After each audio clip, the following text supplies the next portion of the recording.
Hi friends, welcome to run in online TV YouTube channel. నా పేరు Srinivas. Friends, ఈ వీడియోలో మనం ఇందిరమ్మ ఇళ్ళకి సంబంధించిన ఒక ముఖ్యమైనటువంటి అప్డేట్ని అయితే నేను తీసుకురావడం అయితే జరిగింది.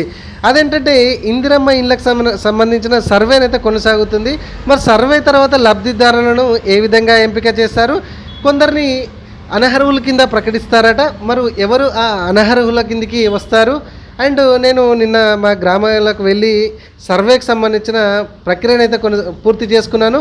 సో మొత్తానికైతే ఈ 3 పాయింట్స్తో పాటుగా అసలు ఇందిరమ్మ ఇండ్లకు సంబంధించిన పూర్తి స్థాయిలో నేను ఒక కొట్టే తెచ్చే పద్ధతులను అయితే మీకు ఒక అవగాహన, పూర్తి స్థాయిలో అవగాహన మీకు కల్పించే విధంగా ఈ వీడియోని అయితే నేను చేయడం అయితే జరిగింది. మంచి ఇంపార్టెంట్ పాయింట్స్తో రావడం జరిగింది. కాబట్టి ఈ వీడియోని స్టార్టింగ్ నుంచి పూర్తిగా ఎండింగ్ వరకు చూడండి. అండ్ వీడియోని ఇస్తే ఖచ్చితంగా ఒక చిన్న లైక్ చేయండి. ఇట్లాంటి ఇన్ఫర్మేషన్ వీడియోస్ కోసం మన ఛానల్ని ఇప్పటివరకు సబ్స్క్రైబ్ చేసుకోకపోతే మీరు చూసిన ఈ వీడియో కింద సబ్స్క్రైబ్ బటన్ అని రెడ్ కలర్లో కనబడుతుంది. ఒకసారి చూడండి, రైట్ సైడ్ కనబడుతుంది. సబ్స్క్రైబ్ చేసుకొని రెగ్యులర్గా మనల్ని ఫాలో అవ్వండి. అండ్ ఏమైనా డౌట్స్ ఉంటే కామెంట్లో అడగండి, నేను దీనికి జవాబు ఇవ్వడానికి అయితే ప్రయత్నిస్తూనే ఉంటారు. సో ఫ్రెండ్స్, చెప్పాను కదా, ఈ వీడియోలో ఇందిరమ్మ ఇళ్ళకి సంబంధించిన ఒక అవగాహన మీకు వస్తుంది, ఓకేనా? కాబట్టి పూర్తిగా చూడండి. అయితే ఫ్రెండ్స్, ఇందిరమ్మ ఇళ్ళ సర్వేనైతే కొనసాగుతుంది. మన అందరికి తెలుసు, సర్వే ఇప్పుడు సంక్రాంతి లోపు పూర్తి స్థాయిలో సర్వేనైతే పూర్తి అయ్యే అవకాశం కనబడుతుంది. క్షేత్రస్థాయిలో సర్వేయర్లు దరఖాస్తుదారుని పూర్తి వివరాలు సేకరిస్తున్నారు. సర్వే పూర్తయిన తర్వాత లబ్ధిదారులను ఎంపిక ఎలా ఉండబోతుంది అనేది చాలా ఇంట్రెస్ట్గా మారింది, అవునా కదా? సో ఈ సర్వేలు ప్రజాపాలనలో దరఖాస్తు చేసుకున్న వాళ్ళ ఇంటి వద్దకైతే వెళ్ళి వివరాలను సేకరించి ఈ ఇందిరమ్మ ఇళ్ళకి సంబంధించిన యాప్ ఉంటుంది కదా, ఆ యాప్లో మన ఆడవారిని, మన వీళ్ళని ఇక్కడ గుమ్మం ముందు నుంచి, గుమ్మం లోపల నుంచి ఫోటోలు తీసి కావాల్సిన ఇన్ఫర్మేషన్ని ఆ ఇందిరమ్మ యాప్లకు సంబంధించి అందులో సబ్మిట్ చేస్తున్నారు, అవునా కదా?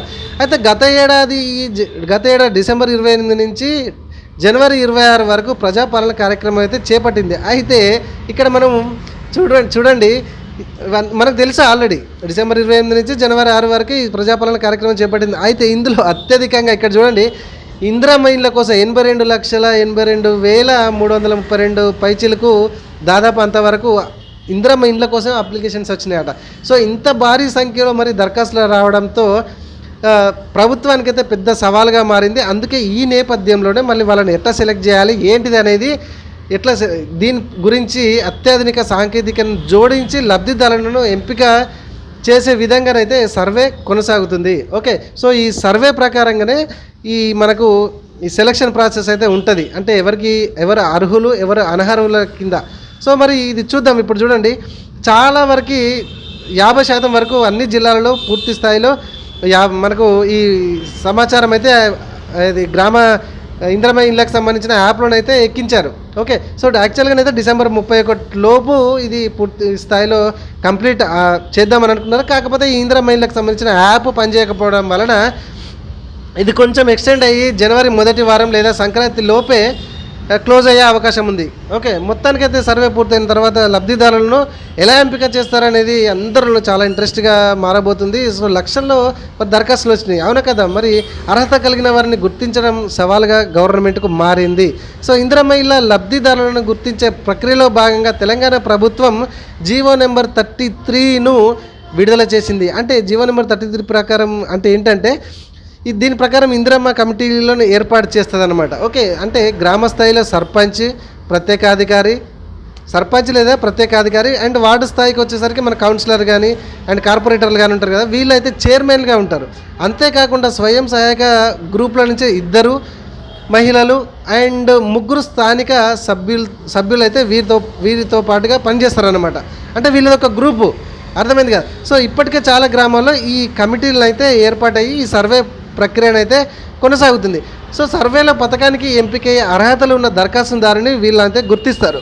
వీరి వివరాలను ఇందిరమ్మ కమిటీలు పరిశీలించే అవకాశం ఉంది. అంతేకాకుండా ఈ జాబితాను గ్రామసభ ముందుంచి ఆమోద ముద్ర వేస్తారని అయితే మనకి తెలుస్తుంది. ఫ్రెండ్స్, ఈ విధంగా గ్రామసభ ఆమోదం పొందిన తర్వాత ఇందిరమ్మ ఇంటి లబ్ధిదారులను జాబితానైతే ప్రకటిస్తారు. ఈ పేర్లను జిల్లా కలెక్టర్ గారు అయితే ఒక అంటే గ్రీన్ సిగ్నల్ అయితే ఇవ్వాల్సి ఉంటుంది. సో మొదట విడతలో సొంత స్థలం ఉన్న నిరుపేదలకు ప్రభుత్వం ఇందిరమ్మ ఇల్లు మంజూరు చేయనుంది. తొలి సంవత్సరంలో ప్రతి నియోజకవర్గానికి 3,500 చొప్పున ఇళ్లను కేటాయిస్తారు. మొత్తంగా 4.5 లక్షల ఇండ్లకు ఒక్కో ఇంటికి 5 లక్షల రూపాయల చొప్పున నిధులను విడుదల చేస్తారు. ఈ నిధులను 4 దఫాలుగా జమ చేస్తారు. ఇందిరమ్మ ఇంటి ఫిర్యాదుల సేకరణ కూడా ప్రత్యేక వెబ్సైటు అండ్ ప్రత్యేకమైనటువంటి టోల్ ఫ్రీ నెంబర్ని అయితే ప్రభుత్వం తీసుకురానుంది, ఇంకా తీసుకురాలేదు, తీసుకొస్తుంది. సో ఇట్లాంటి ఇన్ఫర్మేషన్ వీడియోస్ కోసం మన ఛానల్ని ఖచ్చితంగా సబ్స్క్రైబ్ చేసుకోండి. ఇట్లాంటి టోల్ ఫ్రీ నెంబర్స్ కానీ వెబ్సైట్స్ కానీ తీసుకొచ్చిన వెంటనే మన వీడియోలో నేను పోస్ట్ చేస్తాను. ఖచ్చితంగా మన ఛానల్ని సబ్స్క్రైబ్ చేసుకొని రెగ్యులర్గా మనం ఫాలో అవ్వండి. అండ్ డౌట్స్ ఏమైనా ఉన్నా కూడా మనకి కామెంట్లోనైతే చెప్పండి.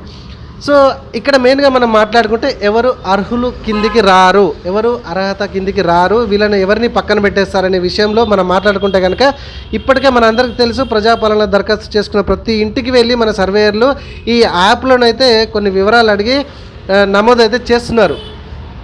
అయితే దీనికి సంబంధించిన అధికారులు ఒకరోజు ముందే కొంతమందికి అయితే సమాచారం ఇచ్చి మేము ఈ సర్వే చేస్తున్నాం రేపు రండి అని కొన్ని ఊళ్ళలో చెప్తున్నారు, కొన్ని ఊళ్ళో చెప్పట్లేదు. అండ్ ఖచ్చితంగా వీళ్ళు చెప్పాలని రూల్ ఏం లేదు, అధికారులు ఫోన్ చేసి చెప్తేనే మేము వస్తామని అట్లాంటివి ఏం లేదండి. ఇది ఖచ్చితంగా మీరే తెలుసుకోవాలి. మీ ఇంటి ద్వారా తెలుసుకుంటారా, గ్రామ సభలో అడిగి తెలుసుకుంటారా, ఊరి వారిని అడిగి తెలుసుకుంటారా అనేది మీ ఇష్టం. అంతేగాని ఖచ్చితంగా ప్రత్యేక అధికారి మీకు ఫోన్ చేయాలి అనేది ఏం లేదు, గుర్తుపెట్టుకోండి. సో రాష్ట్ర వ్యాప్తంగా మనకి 80,54,554 దరఖాస్తుదారుల ఇంటికి వెళ్ళి వాళ్ళకి సంబంధించిన వివరాలను యాప్లో ఇప్పటికే నమోదు చేశారంట. అంటే ఇక్కడ చూడండి, ప్రతి 500 దరఖాస్తుకి అయితే ఒక సర్వేయర్ని అయితే ఏర్పాటు చేయడం అయితే జరిగింది. రోజుకు ఆ సర్వేయర్ 20 దరఖాస్తులను సర్వే చేసే విధంగా టార్గెట్ను గవర్నమెంట్ అయితే వాళ్ళకి చెప్పడం అయితే జరిగింది. ఇదే విధంగా అధికారులు పనిచేస్తున్నారు. అండ్ సర్వేలో అన్నీ కలిపి 30 నుంచి 35 ప్రశ్నలు ఉండడం అయితే జరుగుతుందండి. సో దీనికి సంబంధించిన మనం కూడా నేను ప్రక్రియను అయితే అంటే సర్వే ప్రక్రియను పూర్తి చేసుకున్నాను, అది కూడా నేను చెప్తాను ఈ వీడియోలో చివరి వరకు చూడండి. అయితే నిజమైన అర్హతలను గుర్తించడమే లక్ష్యంగా ఈ సర్వేని అయితే కొనసాగుతుంది. ప్రస్తుతం ఉన్న నివాసం లేదా స్థలం వివరాలు ఇందులో నమోదు చేస్తున్నారు, ఏది మన ఇందిరమ్మ యాప్లో.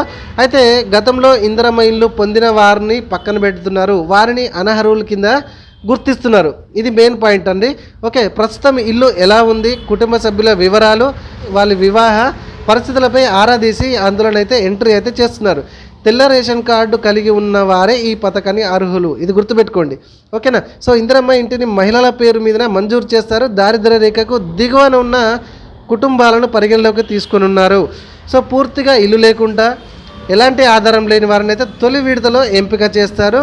అండ్ తర్వాత ఏంటంటే సొంత జాగలు ఉన్న వారికి ఈ దశలో ఇల్లులను అయితే మంజూరు చేయనున్నారు. ఇక ఇల్లు లేని నిరుపేదలకు ఇంటి స్థలంతో పాటు 5 లక్షలు అయితే అందిస్తారు. సో ఇది మెయిన్గానే ఎవరిని ఎంపిక చేస్తారు, ఎవరిని ఎంపిక చేయరనేది ఈ ఒక పాయింట్లోనైతే నేను క్లియర్గా ఎక్స్ప్లెయిన్ చేశాను. ఇక ఇళ్ళ కోసం ప్రజాపాలనలో దరఖాస్తు చేయని వారి కోసం అయితే స్పెషల్ కౌంటర్లు అయితే మనం స్పెషల్ కౌంటర్లో దరఖాస్తు అయితే చేసుకోవచ్చు. ఎంపీడీఓ కార్యాలయంలో కానీ లేకపోతే ఎంఆర్ఓ కార్యాలయంలో కానీ మనము వెళ్ళి దరఖాస్తు అయితే పెట్టుకోవచ్చు. ఒకవేళ దరఖాస్తుదారి వారి కుటుంబ సభ్యులు ఎవరైనా మరణించినట్లయితే వారి కుటుంబ సభ్యులు వాళ్ళు వెళ్ళి దరఖాస్తు చేసుకోవచ్చని గృహ నిర్మాణ శాఖ మంత్రి మన పొంగులేటి శ్రీనివాసరెడ్డి గారు అయితే స్పష్టమైతే చేయడం అయితే జరిగింది. సో మొత్తానికైతే ఈ వీడియోలో మనం ఎవరు అర్హుల కిందికి వస్తారు, ఎవరు అర్హుల కిందికి రారు, ఎట్లా ఫిల్టర్ చేస్తారు అనేది మొత్తం పూర్తిగా అయితే మాట్లాడుకున్నాం. అండ్ ఇప్పుడు నేను సర్వేని అయితే ప్రక్రియను ముగించుకున్నాను. ఏం లేదు ఫ్రెండ్స్, మనకి గ్రామ సభలో నేను తెలుసుకొని అంటే అక్కడ మన ఊళ్ళో వాళ్ళని తెలుసుకొని వెళ్ళడం అయితే జరిగింది. అవును, రేపు కానీ మీరు ఎల్లుండి కానీ రావచ్చు. మీరు వెళ్ళి మనకు గ్రామ సభలో కలిస్తే వాళ్ళు వచ్చి ఇంటికాడ మీకు ఇంట్లో మన మహిళలను అయితే ఇంటి ముంగట నిలబెట్టి ఇట్లా ఫోటో తీస్తారని అంటే ఓకే, నేను వెళ్ళి అక్కడ కలిసి వాళ్ళని తీసుకెళ్ళి మనకు ఇందిరమ్మ ఇళ్ళకి సంబంధించిన ప్రక్రియను అయితే కొనసాగించినాను. ఎట్లా అంటే ముందు ఒక ఫోటో తీశారు, ఇంటి లోపల కూడా నిలబెట్టి మా మహిళను ఫోటో తీసి ఆ ఇందిరమ్మ ఇళ్ళకి సంబంధించిన యాప్లో పోస్ట్ చేయడం జరిగింది. దీంతో పాటుగా మీరు ఎన్ని సంవత్సరాలు ఈ ఊళ్ళో ఉంటున్నారు, మీకు ఏమైనా ఇల్లులు ఉన్నాయా, లేకపోతే మీరు ఎట్లాంటి ఉద్యోగం చేస్తున్నారు, తను మహిళ ఏం చేస్తుంది అండ్ భర్త ఏం చేస్తారు, మహిళకు సంబంధించిన భర్త ఏం చేస్తారు, ఎంతమంది పిల్లలు, ఎన్ని సంవత్సరాలకి ఈ ఊళ్ళో ఉంటున్నారు అనేది ఇట్లాంటి కొన్ని వివరాలు మాత్రమే మమ్మల్ని అడిగి దీనికి సంబంధించిన దీనికి సంబంధించిన వివరాలు ఇట్లాంటి సంబంధించిన వివరాలు యాప్లో అయితే పొందుపరచడం అయితే జరిగింది. ఓకేనా. సో కంప్లీట్గా మొత్తం జరిగింది, ఎటువంటి నాకు ప్రూఫ్ అయితే అడగలేదు. ఓకేనా. అండ్ వాళ్ళకి వచ్చిన లిస్ట్లోనే మన పేరు కన్ఫర్మ్ చేసుకొని చేయడం అయితే జరిగింది. ఇట్లా అన్నమాట. ఓకేనా. సో ఇది మొత్తానికైతే మన ఇందిరమ్మ ఇళ్ళకి సంబంధించిన ముఖ్యమైన అప్డేట్. దీనికి సంబంధించి పూర్తి స్థాయిలో మీకు ఒక అవగాహన వచ్చిందని నేను అనుకుంటున్నాను. ఓకేనా ఫ్రెండ్స్, వీడియో వస్తే లైక్ చేయండి. ఇట్లాంటి ఇన్ఫర్మేషన్ వీడియోస్ కోసం మన ఛానల్ని సబ్స్క్రైబ్ చేసుకోకపోతే ఖచ్చితంగా సబ్స్క్రైబ్ చేసుకోండి. కామెంట్స్ ఏమైనా ఉంటే కామెంట్లో అడగండి. Thank you very much.